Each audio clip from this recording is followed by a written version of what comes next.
Se le aggressioni ai conducenti di autobus sono così frequenti, penso che l'azienda MOM abbia già riflettuto e lo sta facendo in altre zone, quelle di verificare se c'è la possibilità di affiancare insomma tra virgolette dei bodyguard o delle persone che facciano siano un po' attenti alla sicurezza, e questo aiuta magari a prevenire certi fenomeni. Soluzione già adottata in altre città per lo stesso motivo.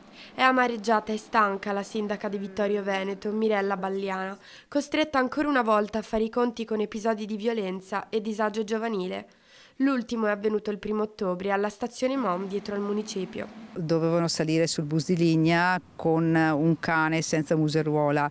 Il conducente ha negato loro l'accesso e da lì è iniziato un po' uno scontro verbale che si è un po' acceso, col coinvolgimento anche di una signora della biglietteria, e quindi c'è stato un po' questo acceso scontro, forse anche un'aggressione. Protagonisti 2 ragazzi e una ragazza, tutti maggiorenni a parte uno.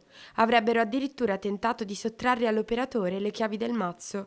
Questi ragazzi sono conosciuti, fanno parte insomma della nostra comunità, sono ragazzi di maggiorenni, quasi tutti tranne uno, e che comunque in parte sono anche seguiti sia dalle forze dell'ordine e in parte anche dai nostri servizi sociali. La sindaca non esclude un maggiore coinvolgimento delle famiglie e la presenza di nuove figure sul territorio per fermare un fenomeno che rischia di degenerare. Siamo un po' presi alla sprovvista perché poi, ripeto, sono figli della nostra comunità e purtroppo vanno incontro, ripeto, a queste situazioni e non sappiamo neppure come riuscire ad arginarle. Continua il fenomeno dei Maranza, giovani che si rendono protagonisti di atti di vandalismo, disturbo e in alcuni casi violenza.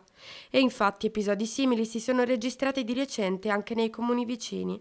A Tarzo, frazione di Corbanese, una residente ha denunciato sui social il lancio di petardi dentro il cancello di casa, segnalando l'accaduto ai vigili.